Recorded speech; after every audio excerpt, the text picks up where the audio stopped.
ആ flight crash ചെയ്ത സമയത്ത് ഒരാൾ മാത്രം രക്ഷപ്പെട്ടു, വളരെ അത്ഭുതകരമായിട്ട് ഒരാൾ മാത്രം ഈ അടുത്തിടയിൽ രക്ഷപ്പെട്ടപ്പോൾ ആരൊക്കെയോ എഴുതിയത്രേ അയാളുടെ ദൈവം അയാളെ അനുഗ്രഹിച്ചു. അപ്പോൾ ഈ ബാക്കി ഇത്രയും മനുഷ്യരെ ദൈവം കേഴ്സ് ചെയ്തതാണോ എന്നാണ് എന്നോട് കുറേ പേര് ചോദിച്ചത്. അപ്പോൾ ഇതിനൊക്കെ ഒരു സമയമുണ്ട്. ജനനം പോലെ തന്നെ മരണവും ഒരു സമയമാണ്. നമുക്ക് മരണമാണല്ലോ ജീവിതത്തിലുള്ള ഒരേ ഒരു സത്യം.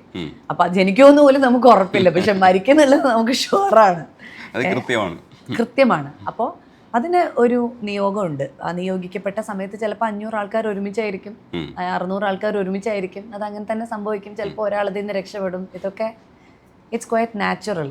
ഈ മരണത്തിനെ ഒന്നും ചോദ്യം ചെയ്യുന്നതിലല്ല ഞാൻ കാണുന്നത്. ഞാൻ വിശ്വസിക്കുന്നത് ജീവിക്കുന്ന കാലം എങ്ങനെ തരണം ചെയ്യാമെന്നാണ് ഞാൻ ആലോചിക്കുന്നത്. നമ്മൾ മരണമൊന്നും നമുക്ക് തരണം ചെയ്യാൻ പറ്റില്ല. എനിക്ക് മരണം വരെ ജീവിച്ചല്ലേ പറ്റൂ.